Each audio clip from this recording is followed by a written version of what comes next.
everyone! Okay, going to do a different type of video today. This is to address the EU, UK laws and legislation surrounding bath and body products. So, I've been asked lots and lots of questions, but the thing that really made me felt like I needed to do this video today was a comment that I woke up to this morning at 7 AM before I'd had my cup of tea from a lady who said, I've removed the comment because I'm not dealing with people like this that come in organs blazing, knives out. I just won't deal with people like that. She said to me, how the hell are you still operating illegally? Exclamation mark, exclamation mark. You are operating your business as per pre-2013 law. Get your assessments updated, damn it. That's what I wrote as soon as I woke up. So I showed to Matt in bed. I'm like, look at this. And he's like, what's that all about? He said, what's that on YouTube? I roll. Yeah, YouTube. He was like, well, just delete it and block the person. You don't have to deal with that kind of crap. And I was like, no, I don't, but I'd rather set her straight, you know. Anyway, I did end up deleting the comment and removed it because I'm not dealing with people with that kind of an attitude. If you've got a question, ask a question, but you should never make assumptions. You should never judge another on their business practices. You should ask questions so that you research that person, you know, go and ask them the question that you are making assumptions about. So he just said, this YouTube, you're going to get that kind of thing, but you don't have to deal with it. And I was like, no, I don't have to deal with it, but I'd rather address this because she got like a like on the comments. There's other people out there that obviously think that I am operating illegally. So that's one of the reasons that I'm going to address this. But the other reason is, and the main reason really, is because I get asked by lots of new soap makers how they go about becoming assessed and being legal and above board. So I've got a little list of information here, and I've got my assessments here and some more bits and pieces and some papers that I can sort of use to give you this information. But first of all, and most importantly, coffee. I have my little cafetiere here. I've just been brewing it. So I'm just going to plunge it down and pour my coffee because this is really important. I've got a Twin Peaks mug here. It says damn fine coffee. Okay, put that to the side for a second. So I've got a list of things I need to address. So if you are a UK resident or in the EU, you need to hold a CPSR. And a CPSR is a Cosmetic Product Safety Report. And you can get a CPSR from many cosmetics assessors. There's one person that I've used for years, and then there's another one that I use for my perfumery. So the one that I use is Cosmetic Safety Assessments, and the guy's name is Scott Granger. And I've used Scott for many years. The first assessor I ever had was back in 2006 when the laws were very different, and my soap assessment was very basic, and that was through Gracefruit, the company. They put me in touch with a guy called John Hopkins, so I used him for my first ever soap assessment, which allowed me to sell legally. And then the 2013 law changes came into play as per the EU law, and which included animal testing and lots more besides. So there's lots of information. So if you put in, what did I put down? 2013 cosmetic law legislation into Google, you will find all the information that you need and what the changes were. So, getting on to me, my soap assessment was changed, and I didn't get mine back until 2015 because at the time, I'm guessing that Scott, who many of us were using at the time, must have been absolutely under a mountain of papers because there were hundreds of us that used Scott for our assessments. So with all the changes coming into play, we were given some time, and he said, don't worry about it, I will get round to them. Anybody has an issue with you, which they won't, but if anybody does, then you can put them in touch with me and we can show them that it's all in hand, and eventually you'll all get your new assessments through. So I got my new assessment back in 2015, which I have here. Okay, so this is my soap assessment here. It's just on paper. I do keep them all on a file on the laptop as well. So, because my soap assessments were done pre the changes, and I've been making soap and operating a business pre the changes, I was able to keep a flexi soap assessment, which means that anything on my list is, I've got two base recipes. So one is using sustainable palm oil, and one is a palm oil free recipe. So they're both on the same assessment because it's only the base that's different. So these two soaps are on one main soap assessment for me. So then on those, and Flexi, this is the list of essential oils. You won't be able to read them, but this is the essential oil list that I've got, this whole A4 sheet, and there's a lot on here. So it runs from sweet orange oil to cardamom oil, and there's ylang ylang, lemongrass, geranium, lemon, patchouli, rosemary, tons of them. And next to each one is the usage rate that I'm allowed to use. So overall, my assessment allows me a total final concentration of 1.9% either singly or in combination unless otherwise stated. So that's why I always say I only use 1.9% tops in any soap and any blend. So I'm allowed to use any of these in blends as long as they don't go over 1.9%. And some of them, like, there's some oils obviously that are really low. So basil, 0.25%, myrtle, 0.05% I'm allowed to use. It's really minuscule, so you wouldn't use it anyway, but I might just, basil is such a strong scent and myrtle isn't so strong, but because it has so many allergens, you have to be really, really careful about what you put on in your product and what people are going to put on their bodies. Other ones that are low, rose absolute, violet leaf absolute, what else we got on here, cinnamon leaf, nutmeg 0.1%, so that's another one, hoe wood 0.5%. So I have to refer to this whenever I come up with a new blend, if I do want to do a new blend, so that I can make sure that I'm within the stated allowance. Then on to the next list, we've got all the colorants I'm allowed to use. So I'm allowed to use a list of all of the main colors, so pink, orange, black, red, purple, yellow, and those would be like your oxides that hold the CI numbers. So titanium dioxide is a CI 77891, red oxide is a CI 77491, and then after that I'm allowed to use charcoal, cosmetic grade clays, chlorella, alfalfa powder, paprika. These are the things that I put onto my assessment and got them to say yes, I can use them. Cosmetic grade micas, so that's across the board, all of them. Basil leaf and parsley, yellow dockroot, calendula, patchouli, rose, lavender, sage, rosemary, black-eyed beans.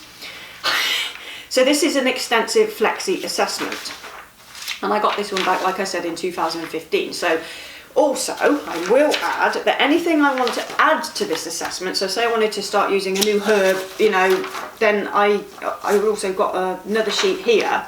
So if I ever want to change this assessment and add things to it, so on here I've got like orange peel powder, honey powder, lemon powder. So there was a time when all these new fruit powders and things came out, and I thought they'd be nice in soap. I'd like to add them into my assessment. So I get in touch with Scott and he charges me a small fee to add new ingredients to my assessment. So getting back to you guys that want new assessments. The laws changed, right? So I'm allowed to use this because I was pre the changes and I'd already got a brand and I was already making all these products. They were already on the market. So the laws were different for me and many others in my position. When they changed the laws, they brought out new rules. So if you wanted a soap assessment, you were allowed to have 6 variants or 8 variants. It depends who you use. I need a sip of coffee. So it's not as fair anymore, and it's just the way that the law is. There's nothing that I can do to change the law. I've got my assessment and I stay in my lane and I do my thing and I don't interfere with what anybody else is doing. I would never ever ever do that. It's not up to me to say anything to anybody about what they do and what their practices are, whether they are illegal or not. It's nothing to do with me. I stay in my lane and I stick with my product assessment. So I'm just stating this because it's really, really important that people understand that the kind of level of behaviour that I experienced this morning is not acceptable. It's just, the law's changed, you have to deal with this, it's the way that things are. There's nothing that I can do about it, it's just that that's what they do. And I guess that the new assessments are done this way because they can make more money by doing that. So if you had your first set of, like your first soap assessment saying you're allowed 6 variants, I'm not really sure how it works because, like I say, I've got my own assessment and I don't have to look at other assessments to find out because it's not what I need to do. I've got mine already. but I believe it's 6 variants, so 6 different scents, and then whatever it includes, the micas or the colorants, whatever, there's probably some more variants there. I don't know what they are, but I'd say that they can make quite a lot of money out of doing this, because if you then wanted to add another 6 variants, you'd pay again for another assessment. So you can do it, but it's going to be costly. So it's not cheap to get into this game now, and it's not as easy as it was when I started out and when the changes came into play. Like I've said, that's my assessment, and that's how I get around being able to create all of these different soaps with all of these different fragrances and colorants, because I'm allowed to. So the fragrances, they have to be according, like I can use them according to EU legislation, which means that all of the allergens must be listed.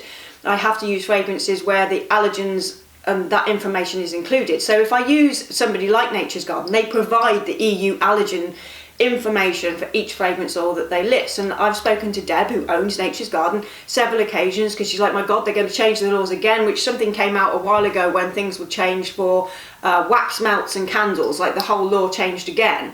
And there's that's another thing, that's called the CLP. So if you make candles or wax melts, bear with, then the laws changed again, and the labelling laws were all different. So whereas before that was really, really easy, all of a sudden they made it quite complicated. But most companies in the UK now, if you're buying from fragrance oil suppliers, they provide you with all of that information. So if you use fragrances in your candles or wax melts at say 10%, they've got all your templates, all your labels done for you. And I guess a lot of them had to do that, because otherwise they'd lose money. People, didn't know what they were doing. It was too complicated. So that's another thing that came into play as well. So I'm worn out. I'm worn out with this. But it's something that really, really needed to be addressed, because there's going to be more people. I'm on YouTube, so I'm open then for people to be looking at me and saying, how come you're allowed to do this? And I get that, but at the same time, you could just ask the question rather than come in, like I say, with your knives out and trying to make me look stupid or make me look like nothing's legal and above board. So I just thought I'd better address this, and plus I've had people asking me, what do I do, where do I go if I want to start selling? So I'm going to leave some links below. There's many cosmetics companies that now will do your assessments for you. There's like things through the soap making suppliers, there'll be cosmetic assessments attached to that, and they'll sort of use different chartered chemists to do those assessments for you. So there's companies like, I think Graceroot have got it on theirs, the Soap Kitchen definitely. Cosmetic Safety Assessments is Scott, and I think he works in conjunction with the Soap Kitchen, correct me if I'm wrong, but I think he does. So he does the assessments for them. There's Soaposh, Just a Soap. There are so many different soap suppliers that now will offer assessments. So you just have to sort through them all and, tap in Cosmetic Safety Assessment UK, excuse me, and you'll get the information that you need. So that's what you need to do there. Another thing I wanted to address is, if you are all legal and above board and you have public liability insurance and you have your cosmetics assessments all ready to go, you can become a member of the Guild of Craft Soap and Toiletry Makers, which is here. Now I have their logo on my website because I am a member, and here is my certificate, which I've kept in my file. I don't have it on the wall, I just keep it, if it's not something I need to show in the workshop at all. So I'm a member of them. Now you can't be a member of them unless you've got your assessments and unless you've got your public liability insurance, and you cannot display their logo unless you're a member. So their logo is on my page on my website in the About Us section, as is a bit more information, and if you want to have a look at that, then feel free. So this is really just to address the issues that will come up, and I can always then refer people back to this video so that they can then understand why it might be looking a bit different for me, because you're going to constantly see me changing up my products and things like that. So the same rule applies to my body creams. I don't use colourants in body creams, but I use different fragrances, different essential oils. The same rule applies with the ingredients I'm allowed to use across the board with all of my products. So I do a body cream, a whip soap, a bubbling sugar scrub, a shea butter scrub, bubbling bath salts, a bath milk tea. Every single one of those I've had to pay for the assessment, which is why, again, I'm not always too happy to share recipes, because it's cost me a lot of money, effort, you see what I mean? It takes a long time to have all this done in the UK. It's a nightmare, really. But it's a really nice job if you just get to the nitty-gritty and do all the things that you need to do. You can have a really nice business and a really nice life from doing this. And I love my life, and I love being able to do this for a living. I consider myself very, very lucky, and especially so since those law changes came in and I was still able to use the products and the ingredients that I always was able to use. Do you see what I mean? Also, when you have an assessment come through, you will get a information sheet for good manufacturing practice for cosmetics products. So the information came through from Scott, my assessor, and I just had to sign it. And this is just so that you, so it goes personal training and skills. So labelling laws and that kind of thing. It just shows that you're up to date with all of that. Your personal hygiene. Your premises will take place, so cosmetics manufacture will take place only in areas which have been designated solely for that purpose at the time of manufacture. So I've got my workshop. If you're at home, then you would have to have a designated area within your house, and then, hang on, like if you've got an outbuilding or something like that. Activities not related to cosmetic manufacture will not take place at the time of manufacture. So you couldn't be cooking food then at the same time as you'd be making soap, obviously, but it needs to be said, and this is all the information you'll get on your good manufacturing practice information. So that's another load of stuff to take in, see? So this isn't an easy profession starting out, but once you've done it, you've done it. That's not to mention the portal either. At the moment we still have to upload to the EU portal any product that you make. So any soap that I make, I have to upload a product file to the EU portal along with the label for the product and also a picture of the product with that label on the packaging. That all has to be uploaded to the portal. So every single batch of soap I make, every single batch of body cream I make, I have to upload to the portal, which is, I just wish I got somebody in admin to help me do all of it, but it takes time and I have to do it at weekends and in the evenings. I have to sit down, or sometimes when I'm waiting for my oils to cool, I'll sort my product information file out and then I'll make the label there and then, because I've got all the information on my sheet for what if I'm making a soap. I know this is getting really boring, I know, but just, you know, there's information that you needed to hear. So yeah, I get those files sorted while I'm waiting for oils to cool down. And then when the product is ready and cut, I can take a quick picture of the product in the packaging. So yeah, it's a lot of work, but that's just kind of skimming across the surface. Now, one thing I will suggest is, let me get my phone, I can give you some groups to join. Hang on. Okay, so let me get onto Facebook. And hang on.